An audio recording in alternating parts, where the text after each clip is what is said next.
Good evening, everyone, and thank you for joining us for another very special episode of Spinning the Need. Tonight, we'll be talking sports. Thank God, because we really need sports. We do. I'm here with sportswriter, author, high school English teacher, and motivational speaker, David Lee Morgan Jr. Thank you for taking your time out of your busy schedule. Hey, Tony, my pleasure, man. You know, we go way back, so this is all fun for me. Yeah, it's great. And I can only imagine what you've been going through behind the scenes because you just finished the book. You teach, and we'll get into a little bit about that. Okay. So let's start. How did you start to get where you are now? Wow. I mean, it's a long story, but to try to shorten it, what happened was I was working at Youngstown State in the development office, actually. I was a development officer at the YSU Foundation, raising money, and I was working with Paul McFadden and those guys, which, great people over there. But it just wasn't me. It's just, I'm an English major. I'm a writer, built my whole career in journalism. And I left the Beacon Journal, and I'll talk about that a little bit. But I left the Beacon Journal and was working in schools, but not as a teacher, just speaking, motivational speaking. But while I was at YSU, I wasn't feeling that kind of development, raising money. So I decided, I talked to some friends and I tried to figure out what I needed to do to become a teacher. And so I took some classes. Oh, come on through. My wife, sorry, Tony, my wife's, she's on her way up. She had to water the flowers outside. Hey, don't worry about it. No problem. Yeah. So what I did was I looked up, I talked to some people and tried to find out how someone who didn't have a teaching background could become a teacher. So there's this thing called the alternative licensure. So the Ohio Department of Education they look at your transcripts and see what classes you need to take and what kind of background you had. So I just had to take some classes, finish those, had to take an English test, almost like the praxis, pass that, and then I became a teacher. So once that happened and I started applying in school districts, I actually went to this thing called, I think it was called NOTED, Northeast Ohio Teachers. It was like a job fair. And there were so many, schools from all over Northeast Ohio. And Tony, I'll tell you, there were so many. I could have had my pick of where I wanted to teach because they liked my background. They liked my experience. And I thought to myself, I'm going to go to a school district that kind of mirrors where I came from. I went to Warren Harding. And so Massillon was one of the first ones that offered me a job. And I thought, this is a perfect school district. It mirrors Warren, Youngstown, Canton. So I've been there this will be my 5th year. So that's how I got started. And you've done quite a bit. You've really done an excellent job from going from a school district to writing a book to a university status. So you've really done a very couple different types of backgrounds. Yeah. You know what? Being a journalist, I learned so many. People really, I try to tell my students, you have to learn to try to do, learn as many trades as you can and be a jack of all trades of so many things because you never know what situation you're going to be in where you're going to need some type of skills that you learn from other jobs. And so I always just made sure that I try to do everything. And then when I found writing and journalism, I made sure I did everything. If somebody I worked at the Vindicator. If somebody, if there was a murder on the East Side, I said, hey, do you need a reporter to go out there? I was just learning, but I wrote obits. I did all kinds of stuff to just get as much background and get as much experience as I could. And that's what people have to do. You got to just do what you can and step up whenever. And that's what I did. And I just kept doing that throughout my whole career, I guess. Well, and let's get to that. What's it been like teaching in this pandemic? Well, it's funny. We were off. So we were told right the week before spring break that we wouldn't be coming back. So March 30th was our last day of actual teaching in class. And obviously we weren't sure where this was going to go. But it was very challenging because, if you have kids that aren't motivated, you've got to try to motivate them to try. If you can't motivate them in the classroom, then it's really going to be tough for them to do work outside of the classroom when you're not sure what circumstances they have. You don't know if they have the resources to do the work. And lots of times them being in school was the only way they'd be able to do this work. So it was really tough. We all miss the kids. We miss being in the classroom setting. And we know that, those kids who really need that classroom setting, some of those kids are going to fall by the wayside because they're not getting that one-on-one attention that they need. So it was a struggle. It really was. I mean, we had the kids who normally do their schoolwork, they did it. There were some kids who really didn't do that much work in class, but because of the pandemic, they worked better on their own. So it was kind of interesting to see some of those kids that we knew they would do well. We knew they were smart. We knew they were bright. They just didn't apply themselves in school. But while they were at home in a setting by themselves, they knocked it out of the park. And that was great to see. So I made sure that those kids that sometimes I had to be on all the time in the classroom, I made sure to let them know, hey, I'm so proud of you for getting this work in. This is what I know you can do. And when we come back, try to use that same, energy and discipline in the classroom. So, that's where we were with this. Well, and I think the pandemic has really changed us in what we do. I feel that, like, for me, I've been home since March 15th or 16th since the governor shut down the state. Yeah. And so now we're at home working. We're at home doing what we do. So I can only imagine what you guys are going through. I had the president of Ohio Education Association on one of my earlier episodes. Mm-hmm. And he was telling about that these are unknown times. We don't know what's going on. Yeah. That's the biggest thing. People ask us all the time, are we going to have are we going to have in-class sessions? Are we going to have remote learning? Are we going to have a football season? Because at Massillon, that's big, obviously. That's the biggest thing is we don't know, and you sit and you wait and you can speculate all you want.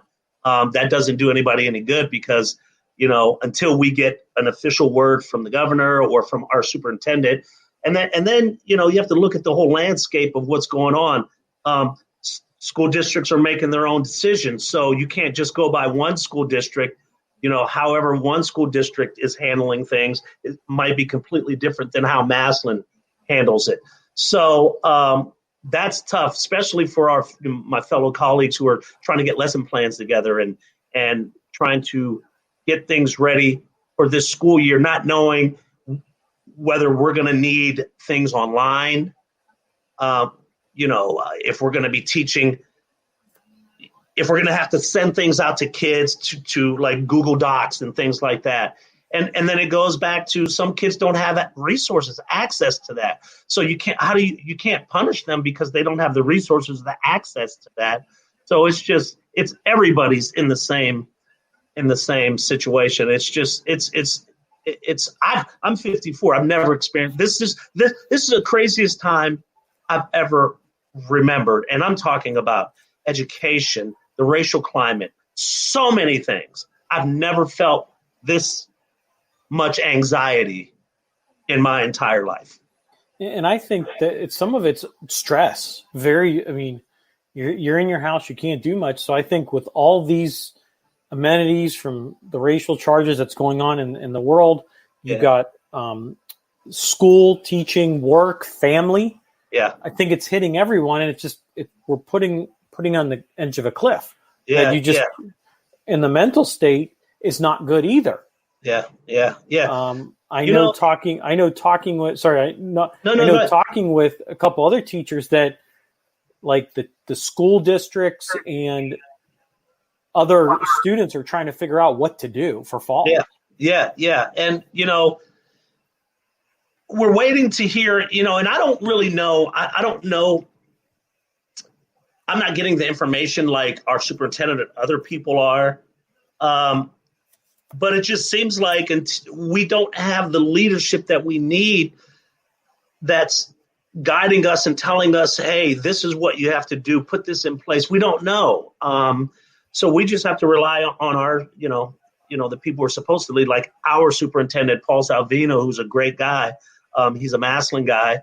And, we're just waiting to hear, what our orders are going to be. But I can tell you this, one of the things about being in the classroom and having that normalcy, if you will, is the fact that for me, being in the classroom was like, it was a relief. It was fun. It was great to go to school and to interact and to impact the kids on a daily basis and know that, some kids can't wait to get to your classroom because they know it's going to be fun and they're going to learn something. And not having that adds to the stress because you're at home. You can't do anything. It's not in your control.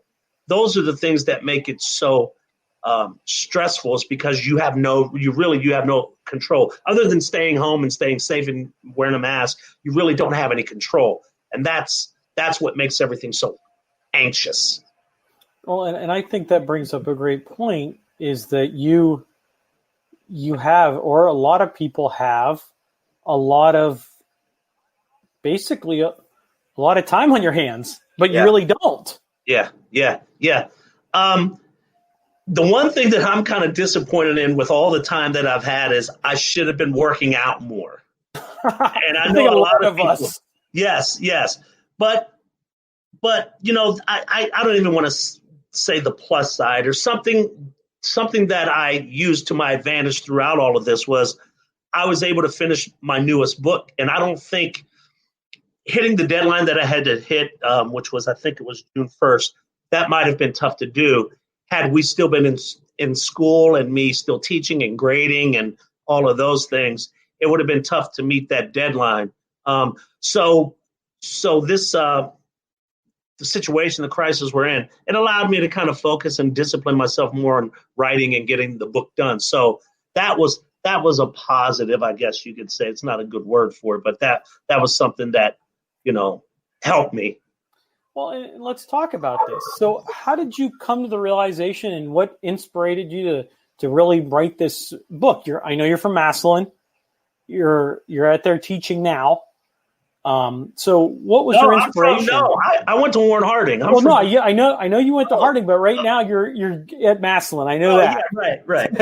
Because I know you're a Warren boy just like me. Absolutely. And so what was your inspiration in really writing this book? Really, it was a whole simple concept, really, once I became a coach. Now, to go back, Tony, so my first few years, I coached baseball. I was the JV baseball coach, and I coached for 2 years. And then I coached freshman basketball for a year. And then I was the basketball announcer for varsity basketball. So I was just, like I told you earlier, I always wanted to be involved in so many things and experience so many things. So my wife, finally, I said, you know what, I'm going to take a year off and not coach or do anything. But I said, honey, I want to get a puppy. And you might have seen DJ running around. He's a chocolate lab. So she said, okay, look, if you want a puppy, we'll get a puppy. And I was like a little kid. I was like, come on, Mom, please, give me a puppy. So she said, okay, we'll get a puppy, but you can't coach. I said, okay, no problem. So what happened was, one day I was taking her to work. She works at Akron Children's Hospital, and during the summer, I usually take her because I'm not doing anything. So we stop at Starbucks.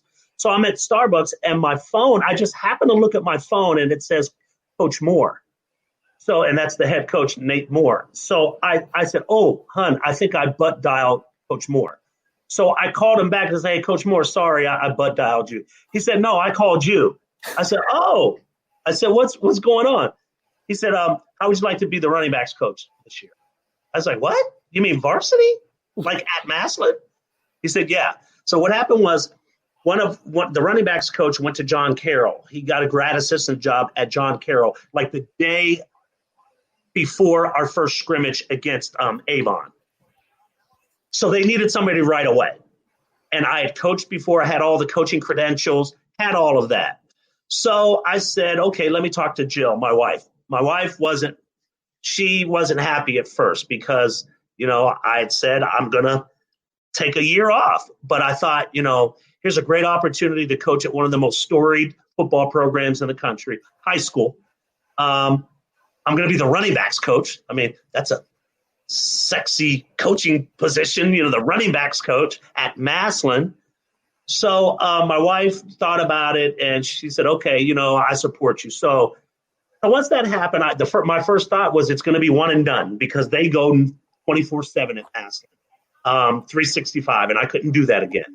So after maybe about the first or second week, I thought, you know what? I should chronicle this season.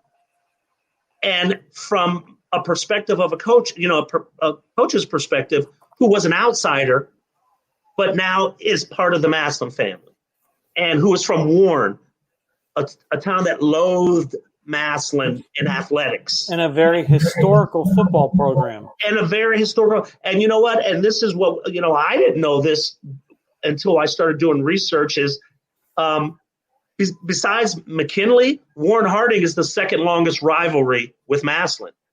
And I never knew that. I mean, I knew we played them back in the day when I was a kid, in the 60s, the 70s, and my dad would get me out of elementary school and, take me to the Hall of Fame. Then we'd come to Paul Brown Tiger Stadium. So I thought, I should chronicle all these interesting personal stories, my relationship with players and my students, because some of them were my students.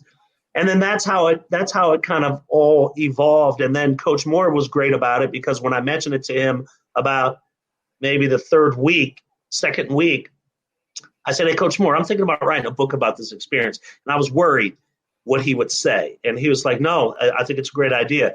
Because here's the thing, Tony, I wanted to make sure that I wasn't a writer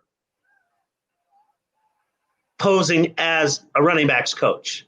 Like I didn't want them to think that's the only reason why I was doing it. So I had to make sure I balanced making sure that I was doing my coaching duties, but still writing notes down so that when I was ready to write the book, I had everything that I needed. Well, and I think that you have a intimate knowledge of what's going on during the season. You have players, coaches, and the community that's always behind the football team. Yeah. Especially in Massillon where, and I've heard the stories, my dad is a Warren Harding grad in Warren, Ohio. So to hear the stories about him going to Paul Brown Stadium, him going to watch the Kent McKinleys, the Massillons, and always saying that then when they always came to Warren, the place would be 15,000 strong. Yeah, absolutely. Absolutely. Those are the memories that I have. And I think it even got bigger once Harding actually merged with Reserve. There was two big high schools and merged in 1990, which that they Harding won the state championship that year. Yeah. And actually had to play Massillon during their trip to the state championship. Yeah. That's interesting because, Warren and Massillon, people always ask me, they say, why is Massillon year after year after year after year, they have so much community support? And, even though we don't win state championships every year, we still have outstanding seasons. We're winning, we've, over the last, 3 years, I mean, we were 14-1 this past year. The year before, we were 14-1 and lost in the state championship game. The year before that, I want to say, I think we won 11 or 12, I can't remember. But over this 3-year span, it's the most successful 3-year span we've ever had. But here's the thing that's so interesting about Massillon. Massillon and Warren are all the same type of towns. You had Republic Steel, Copperweld Steel. When those steel mills, in the Youngstown Warren area, when they closed, it just it devastated those areas. Massillon was the same way, but what happened was those people didn't leave. Those families never left. They may have found jobs in Cleveland or Dover or Worcester, or they may have had to travel somewhere, but they kept those families there. They kept their family there. Their grandparents stayed there. So every year you have all that community, those people who've never left. And those kids who play football, there's no pressure on them because at a very young age, they already understand what's expected of them as football players. So they already know they have to play like they have to be excellent. So that's the difference, I think. It's different. Those kids don't want to leave Massillon. They want to leave Massillon to go to Ohio State or Michigan State, but they know Massillon will help get them there. Get them to that next step. Yeah. And what people may not realize is the coach, legendary coach, Paul Brown, went to Massillon. Yeah. And I don't think people really, it's called Paul Brown Stadium, but for a reason. Yeah. Paul Brown, he went there and, he's so, a lot of people, I don't know if they know the history of Paul Brown coaching, at the Great Lakes Naval Academy. He coached Marion Motley, who was a Hall of Famer from Canton. He actually, we're doing a project on him right now, but, Paul Brown was instrumental in moving the Browns from the All-American Conference into the NFL and dominating. But it was all in Massillon, started all in Massillon. And, that history helps solidify why people still, or why, at least why the Massillon community feels like it's one of the most storied programs in the country because of the history and the background of it. So tell us a little bit about what we had going through the season that you chronicled. Give us some pointers and what stood out to you the most during that season. Well, my biggest thrills was when we traveled to Massillon Stadium to play Warren Harding, and my mentor and classmate Steve Arnold on the other side. And, Steve is engaged to my cousin, Marvel Alliance. But I've known Steve. I mean, he's 2 years older than me, and he's always been like a mentor to me. So being at Massillon Stadium and seeing my mom and dad there and friends and family that I hadn't seen in 20, 30 years, and to walk into the visitors' locker room and smell that old musty smell that I remember smelling as a freshman in 1980. It was very, very, very surreal. It was great. It was like a homecoming. But you know what I did, Tony? So while we were on the bus in Massillon, I called my dad. They still live on the north end. So they live by Packard Park, by Comstock Park, right on North Park. So I called my dad. I said, hey, Dad, the coaches have never had, a few of them have had Uncle Nick's chicken, Buena Vista. I said, but can you do me a favor? He said, you want me to order some? I said, yeah. He said, how many do you want? I said, he said, I'll get 50 pieces. So my dad met me at the stadium. I mean, minutes, like less than a minute after we got there. The kids are going into the locker room. They're taking their equipment in. My dad's handing me 2 boxes of Uncle Nick's chicken, and I go take it onto the track. I sit it on the trainer's table, and here you have Massillon Tiger coaching staff just digging in there, just pulling out wings and breast and legs. I mean, it was crazy. I mean, like it was great. It was great. But we had some great things. Like on the first game of the year, our wide receiver who committed to West Virginia, he's only a junior. His grandmother passed away Thursday before the game, and then on Friday, he set a school record with 232 yards receiving, and that was special because he wasn't sure if he was going to play. So that was special.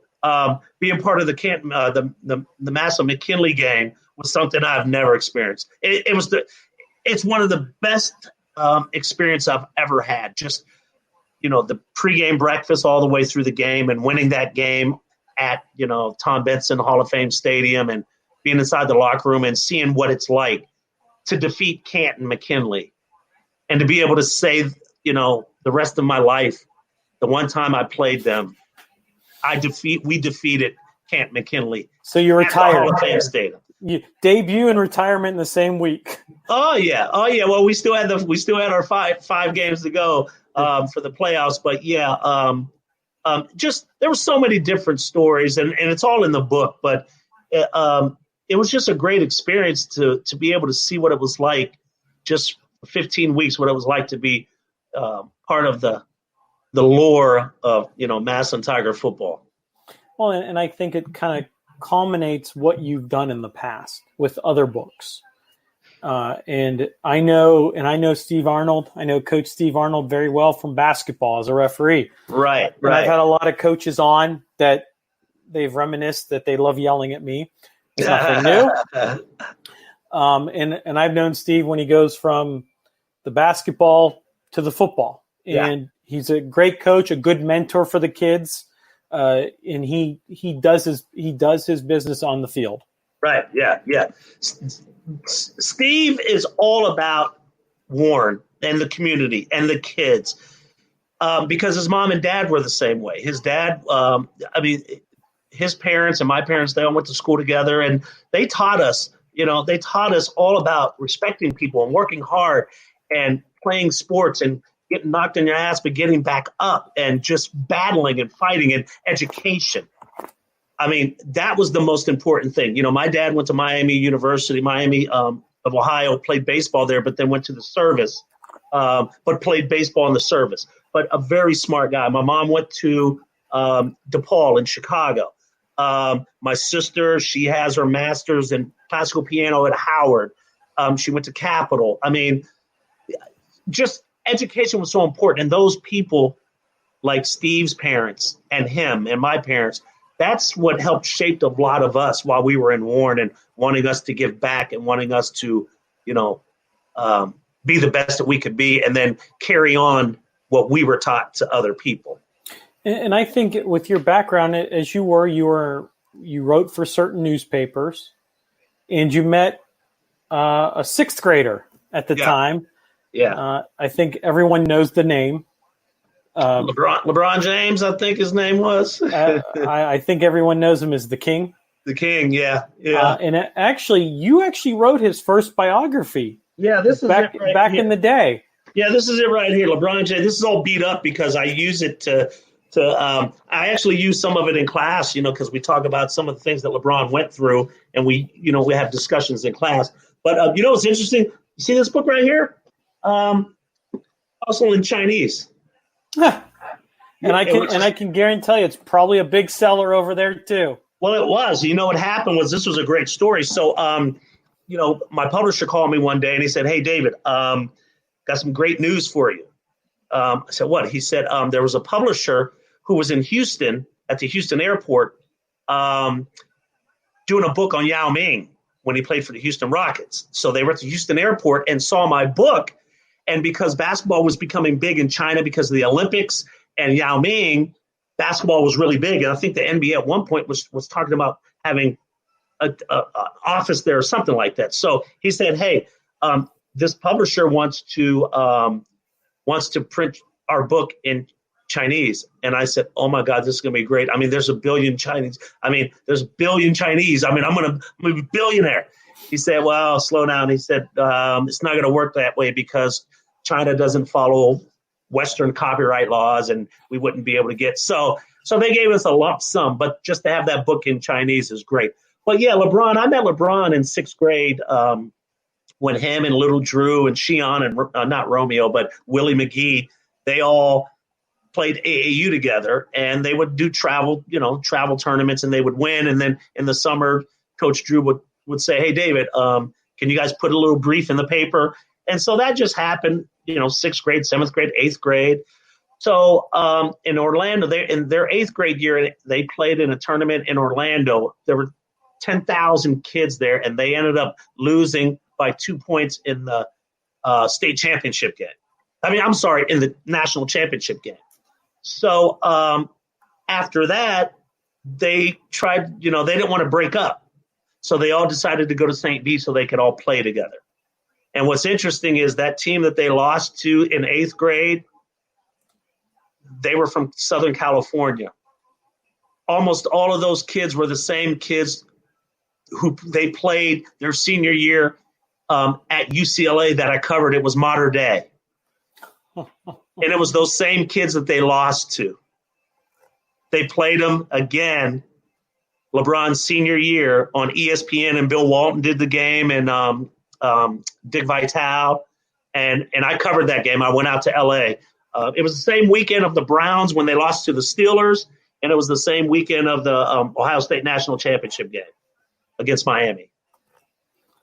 Just how things just culminate to where, and next thing you know, I remember him playing at Youngstown State University. George Jr., because they didn't want to go to George Jr. Yeah. So they found a middle ground. Yeah. And I remember that place being 6 rows deep, packed, which they did lose to George. Yeah, George they lost Jr. in overtime.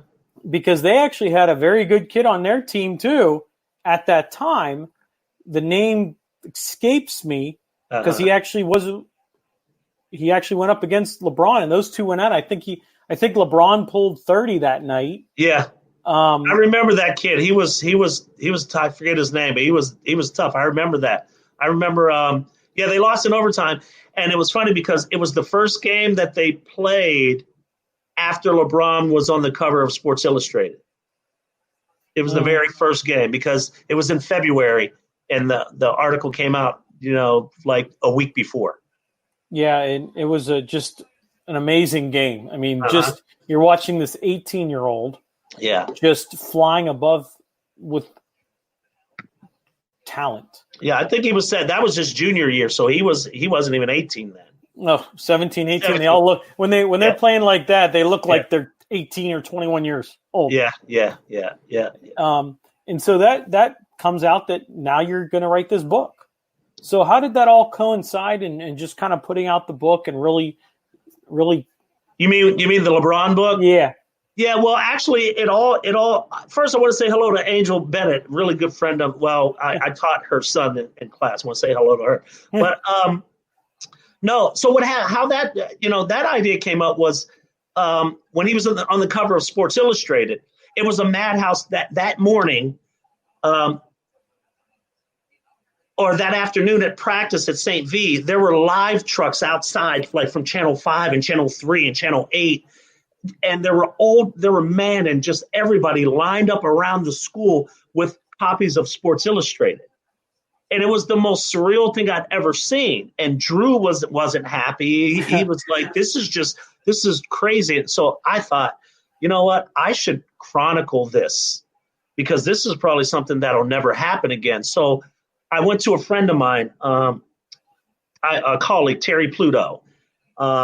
And he works for the Plain Dealer now, but he was with the Beacon. I said, hey, Terry, I'm thinking about doing a book on LeBron. And Terry said, I wouldn't touch that. Things are so crazy with his entourage and all that. And I didn't agree with that. And then so I went to another friend of mine, Sheldon Ocker, who covered the Indians for us for almost 40 years. And I told Sheldon, I said, hey, Sheldon, I'm thinking about writing a book about LeBron. He said, that's a great idea, David. He said, but why don't you wait until after his senior year? Because nobody's going to want to read about a high school junior. And he's going to do a lot of things. So why don't you wait? So that was great advice because then it gave me enough time to start planning, figure out how I was going to put the book together. I had to talk to Gloria, his mom, and get the okay from her.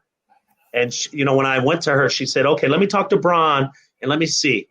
And then about 2 weeks later, she called me. She said, hey, I talked to Bron. And she said, okay, so what do you need? I was like, okay. So, Gloria, I need names of your aunts, uncles, friends, So she said, okay. So about another week after that, I went to their apartment in Spring Hill Apartments. And coincidentally, that's his production company. It's called Spring Hill Productions. But it was subsidized housing. So I pulled up. She came down the elevator and she gave me a yellow tablet with about 4 or 5 pages of just names of her aunts, uncles, friends, cousins. And I just started going through and calling them, hey, can I set up an interview, doing a book about LeBron? And that's how that all happened. That's just amazing how everything falls into place at specific times. Yeah, I could have been anywhere. I could have still been at The Vindicator. I still could have been working for Channel 33. I worked in Raleigh, North Carolina, covering, minor league baseball, the Durham Bulls and the Carolina Mudcats. I could have been anywhere. But it just so happened that I was in Northeast Ohio at the same time that the whole high school basketball mecca. It wasn't New York or Florida or Texas or Georgia. It was Summit County, Northeast Ohio is where the high school basketball universe was for at least 2 years in Akron. It was just amazing. So what was it like at that time to work with the James family, the mom and the whole family?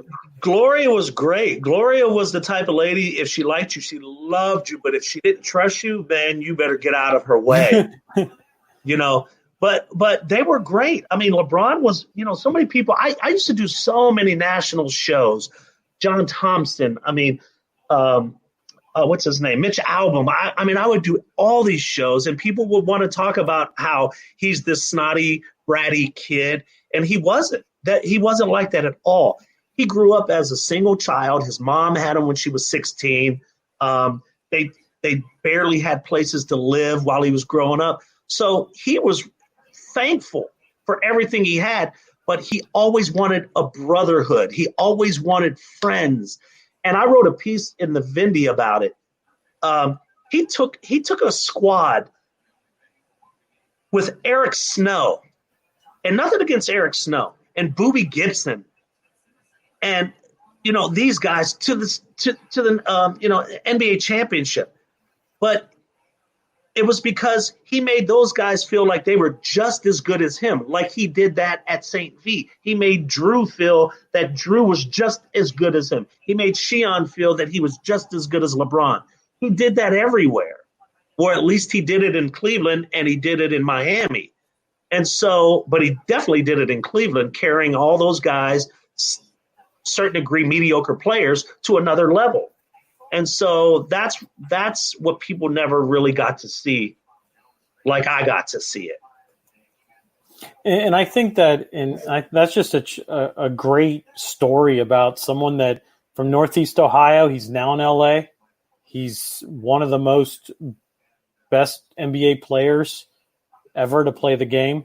One of them, pretty much. I mean, there's a toss up of who's better, Michael Jordan, LeBron James, Magic Johnson, the list goes on, and everyone has their opinion. I think we're a little biased in Northeast Ohio that ours would probably be LeBron James. I've watched LeBron, obviously. I still say it. I got to go with MJ. Oh. I got to go with MJ. Okay. I got to go with MJ. I won't hold that against you. And we can debate the numbers and this and that, but it's a fun discussion. But it's hard to. It's really. I mean, you really can't. I mean, how are you going to quantify? I don't know. It's hard. I remember I went to the YSU game at Youngstown State, and then I saw him in person for the first time last year or the year before. Went to a game and just you probably like 20 feet away from him. 6'6", just built, or 6'5", just built. Chiseled. Yep. So, and you talk about someone, a mentor, a person that they learn from. Like LeBron carried or helped make those people better. Yeah. Well, we have another one that did that as well and had a great coaching season, and that would be, they call him the Senator, Coach Jim Tressel. Oh, yeah. Oh, that's a great point, yeah. And you have a little bit of experience because he was your mentor. Yeah. You played for him. No, I played baseball. I'm sorry. You were my roommates, all of my roommates. There you go. Yeah, sorry, I got it mixed up. My notes are wrong. All of my roommates played for him. Yeah. So you actually wrote a book about Jim Tressel. Who's the president of Youngstown State University? Yeah. It's called More Than a Coach, what it means to play for coach, friend, and mentor Jim Tressel. And basically, it was based on the winner's manual, that he gave out to all of his players. He started it at YSU and then did it at Ohio State. But it was just basically this thing right here. He said there were 19 fundamentals for winners, fundamentals that if you use them in everyday life, if everybody used them in everyday life, then you would be successful. You would win. Winning would be a byproduct. So I'll try to list them all, but they were like attitude, caring, class, discipline, love, respect, humility, gratitude, and like work, handling adversity, handling success. There were 19 of them. And Coach Tressel said, if you could incorporate those in your life, then we're going to win. So you don't have to have the greatest talent. But if you had excellence, if you cared about him and he cared about him and you loved him and you were humble and you had gratitude, if you had all of those things, then we're going to win. And that's what he preached. And I'll tell you what, that one year where they won the national championship, you think about all those games that they won that year with Craig Krenzel. They won so many games in the last quarter, in the fourth quarter. And it was because, and I interviewed a lot of those guys, and they said it was because we always had a belief that we would win. We trusted everybody. I mean, if you think about that Purdue game when it was 4th and 3, and it was on the line, and Krenzel steps up and throws a perfect pass to Michael Jenkins in the end zone. I mean, it had to be right there. They only needed to pick up 2 yards, but they threw a touchdown pass, and interviewing Krenzel, he said, I trusted Michael. I trusted Coach Tressel. I trusted the lineman would give me enough time to throw that ball. And if I remember correctly, Krenzel also, I think it was him, but I think his major was nuclear biology at one time. Right. It was some crazy, like, like some kind of like, it was some, I can't even think of it, but it was some kind of way far out there major. And one of our local Warren Harding Raiders actually played for Coach Tressel at Ohio State and probably made the play of the year. When they won the national title against Miami.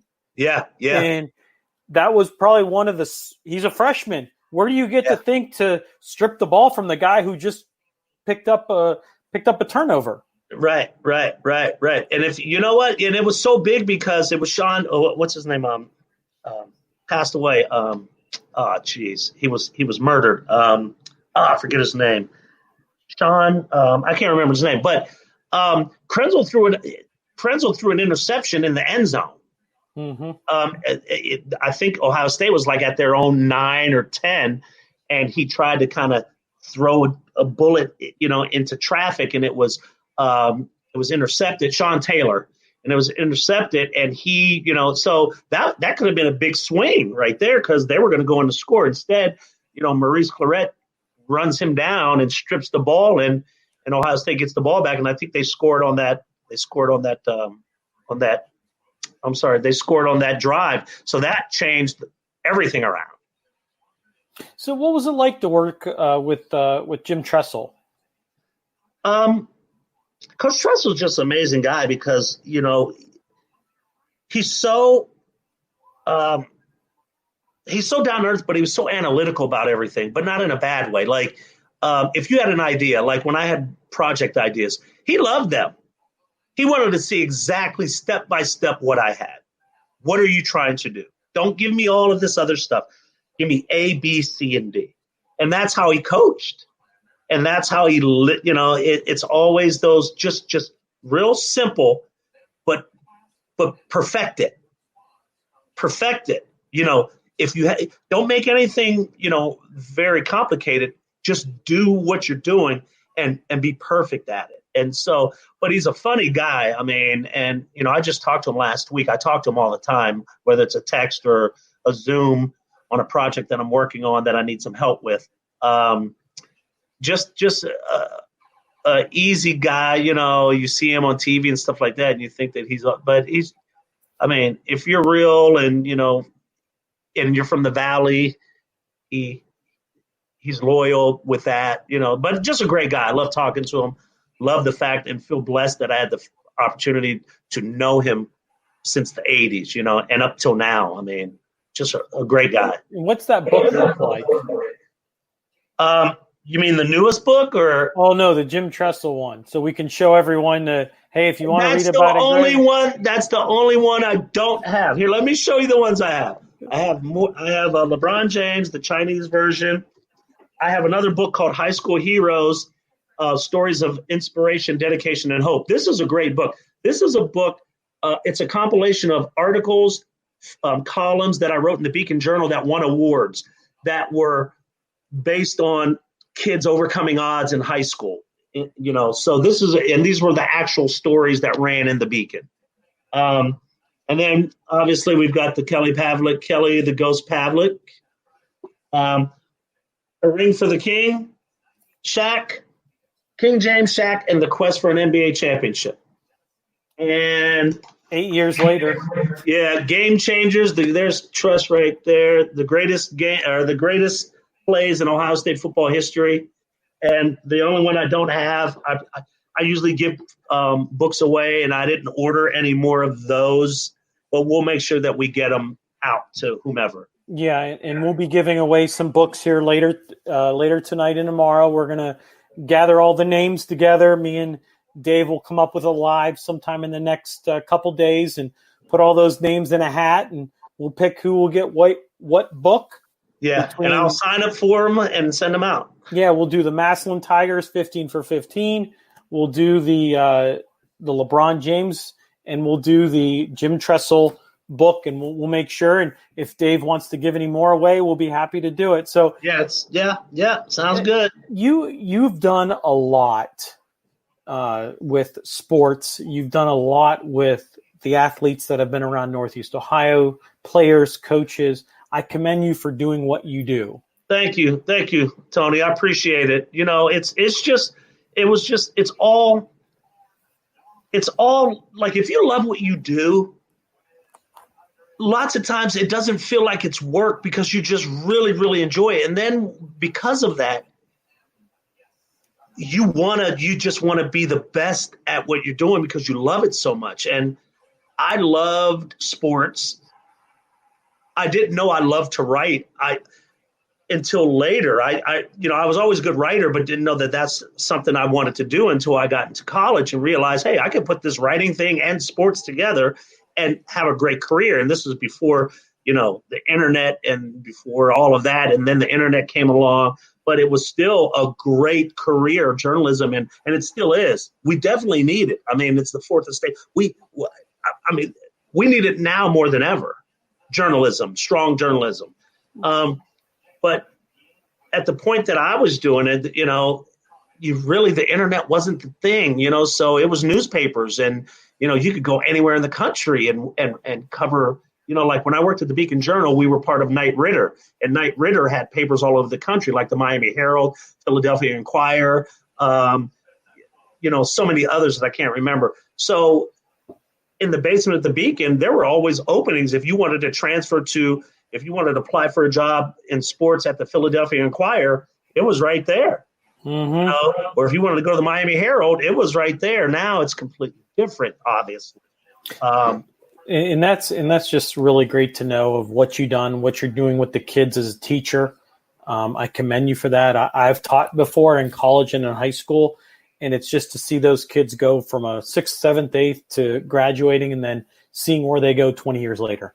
Yeah, it is very rewarding, especially when you get kids, who, they email you or text you or, because I have journalism kids and they'll say, Coach, Mr. Morgan, what you're telling us right now, you always told us in school and now we see it. Or years later, 2 or 3 years later, they say, hey, I'm at OU and, man, the things that you were saying back then really resonated with us and we're so glad we had. And that's just, like you were saying, you taught. It's just that's the greatest thing ever is when you have students come back and say, I remember everything you told me and I appreciate what you did for me. That's just the greatest feeling in the world. So let's move on and we talk about teaching. We talk about the kids. Yeah. So what can we expect down the pipeline? Any projects that you're working on that you can give us a teaser about? Oh, for sure. Yeah. So I'm one of the producers on a film that's going to air on PBS this fall. It's called Remember in Motley, and we had talked about it before. It's a documentary like I said, it's going to air on PBS. I can't remember. I think it's in September. But it's the story of Marion Motley, who went to Canton McKinley, played for the Browns. You may have seen him if you've ever been in Canton. There's a mural downtown Canton of 4 black players, and his number was number 76. He played for the Browns, but he broke the color barrier a year before Jackie Robinson. In 1946, Paul Brown was coaching the Browns, and he had Bill Willis, who was a former Ohio State player, and Marion Motley, and they both played for Paul Brown for the Browns. And the story is all about how people in Canton kind of forgot about who Marion Motley is, or they don't even know who he is, but he's a Hall of Famer. And he broke the color barrier in pro sports before Jackie Robinson. But in Canton, there's nothing really other than his bust in the Hall of Fame. You wouldn't even know that he was from right here in Canton. And it's almost like, the analogy of, if you have Jackie Robinson, in the Hall of like not having Jackie Robinson's name in Cooperstown. I mean, it's kind of the same thing. I mean, so that's the project that we're working on. Well, actually, it's done. It's going to air. And what we're trying to do now is raise money to make it a full-length feature film on Netflix or ESPN or HBO. And it's really important now with a lot of the, social climate that's going on right now, racial climate, having the history of who Marion Motley was and making sure we remember what he did and all the things he had to go through in that time in our history. And I actually had Felix Wright on, former Browns, who I know very well, played for the Browns in the good 80s and early 90s teams. And we talked a little bit about the Browns and what has coincided. And we have a championship in Cleveland. Right. It happened in our lifetime, which is nice. But we really want that NFL Browns Super Bowl, I think. You know what? I mean, boy, do we want that. Yeah, absolutely. I mean, I think we had the players in place. I think we had the wrong coach. But I don't know. I mean, it'll happen. I think it'll happen. Don't know when. It'll happen. It always will. So, well, I appreciate you taking time, Dave. It's always a pleasure to talk. You interested in taking a little Q&A? Oh, absolutely. And absolutely. I mean, I see some people that I know up there, I will be posting them on the screen, so you don't have to worry about anything except answering them. Okay. Okay. So but I want them to know that I acknowledge them, and there's some people I wanted to say hi to, but I don't know. So we'll go with the first one. Okay. This one's from Angel Bennett. Okay. So Mr. Morgan is amazing. My question is, your favorite part of writing 15 for 15? I read the book in 4 hours. That's awesome. I really appreciate that. 4 hours? Wow. Well, you know what? You know what I tell my students? I said, the best compliment that your audience or your reader can give you as a writer is wanting to turn that next page or wanting to go to that next chapter. And Angel right there, that's the biggest compliment she could give me, is the fact that she didn't want to put that book down. That tells me that. But I would say the favorite part of writing 15 for 15 was that's a great question because there's so many great stories in there. But I guess it would be the McKinley chapter because actually, no, there's a chapter called The Massillon Mystique. And that really showed me what Massillon meant to people who live in Massillon because I wasn't from Massillon. So it was great to hear from people who had grown up there their whole lives, and they see how outsiders hate Massillon or think they're arrogant. But the reason why they're arrogant, they told me it wasn't an intentional arrogance. It's just that's what they're used to. And that was an interesting kind of take from all of them that, we're arrogant, but it's just that's how we were raised to cheer, to play. And so it's just something that's inside of them. So that was my favorite part, I think. That's a great question too, because that's just, you never know when you write a book, one part may be it, then the next part at the end when you're done writing it, it could be something totally different. Yeah, it's funny. We had to cut out a friend of mine who works at the school. We had him in there. And in my final draft that I sent to my publisher, he was in the story. And then when I, signed a book for him, he said, oh, they must have cut me out. I said, no, you're in there. And then I looked and it wasn't. So I called the publisher. I said, hey, what happened? And he said, well, we had to restructure a couple chapters and we had to take him out. And I felt bad. I felt bad about it. Yeah, that's not good. Yeah. Okay, let's go with the next question here.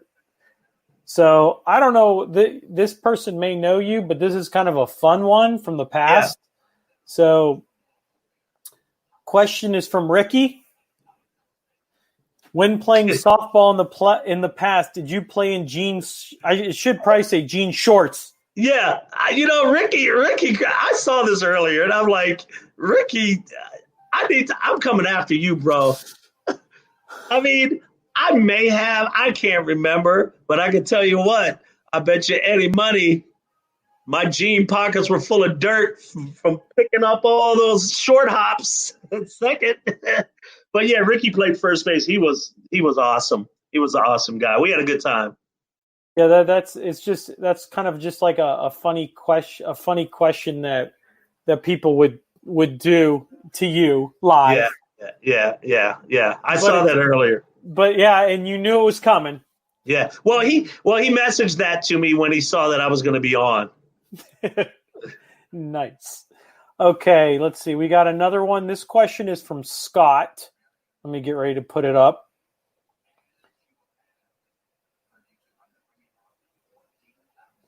So it says, what does he feel was the game of the year for the 2019 Massillon Tigers?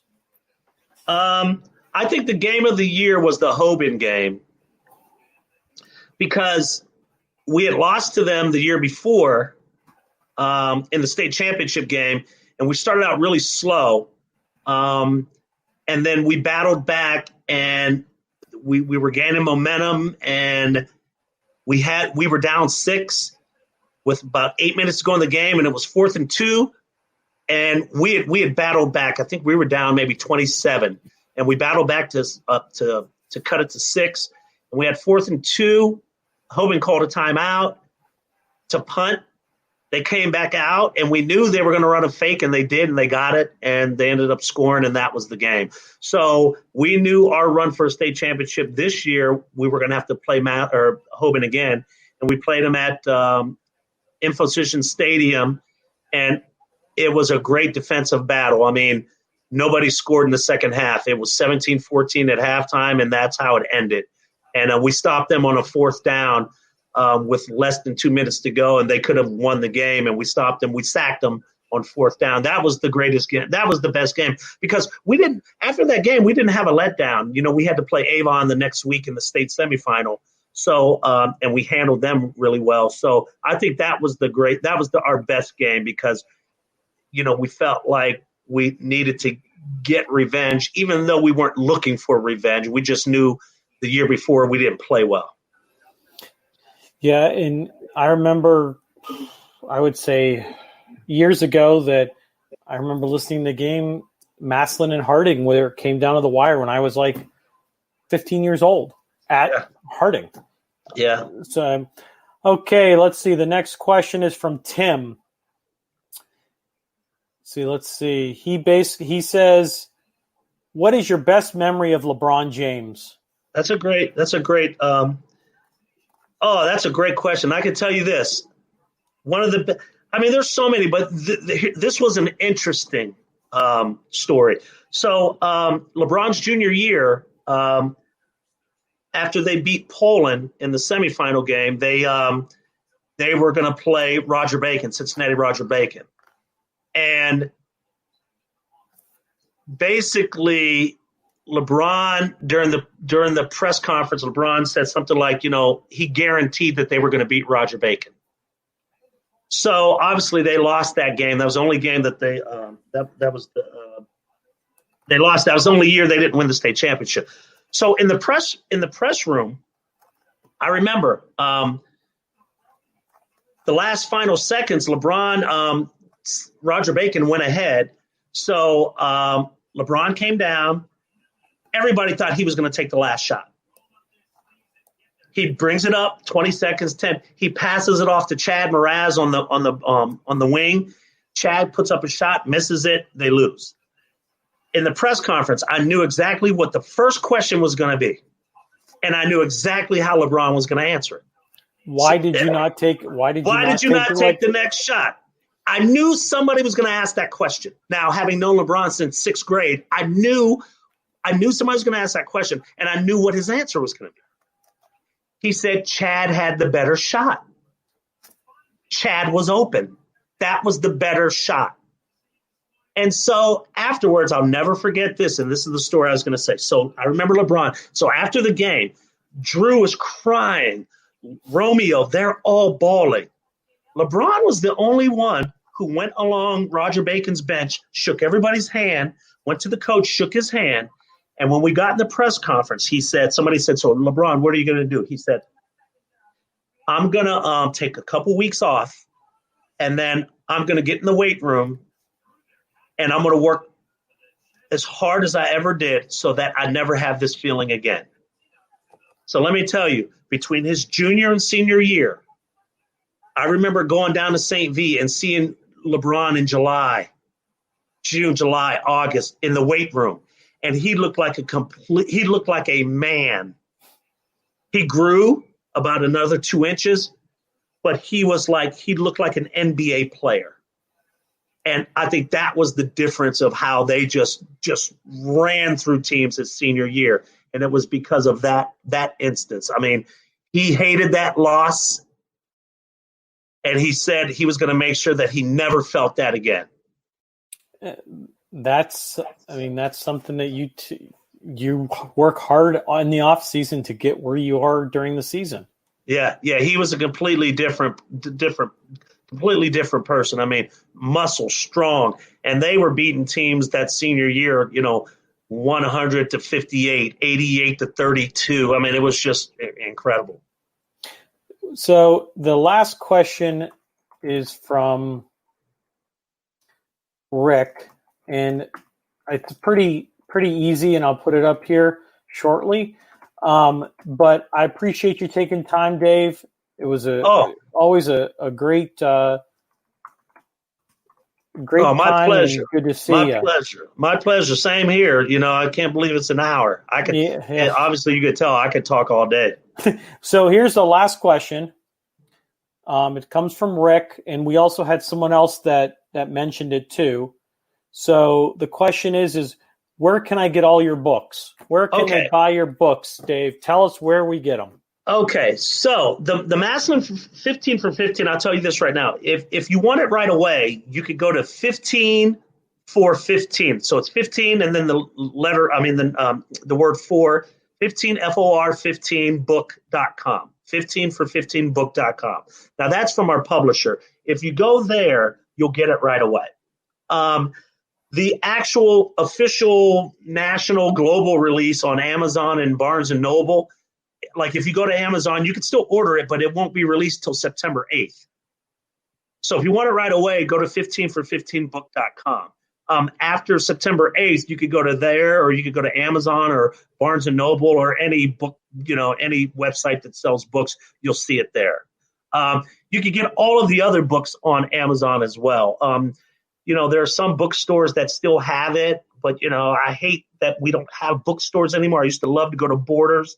But some bookstores will have it, but your best bet is just to go to Amazon. If you type in my name, David Lee Morgan Jr., in books, you'll see all of my books there, and you're able to read the reviews and order them from, Amazon or Barnes & Noble. Perfect. And we will be giving away 3 books. Yes. The Coach Tressel, the LeBron James, and his brand new book, Massillon for 15 for 15. Yes. We'll be picking names probably in the next couple days. We're going to work it out. We'll have a live so everyone can see it legitimately. Yeah. Take all the likes, all the comments, put them in a nice little bowl, and we'll pick one by one, and we'll get you the book within a week or two. Oh, it'll be sooner than that. I'll get the books once. Actually, I'll have the books here before then, and then once we get who the winners are, who we pick, if they could just get me the address, I'll put them in the mail that day or the next day, and you'll have them. I appreciate it. Dave, it's always a pleasure. Hey, my man, thanks for having me. Appreciate it. Stay safe. Thank you for taking the time and talking with me, and thank you for joining us for another episode of Spanning the Need. Stay tuned. We have a special announcement tomorrow morning talking about COVID and what's going to happen during the pandemic.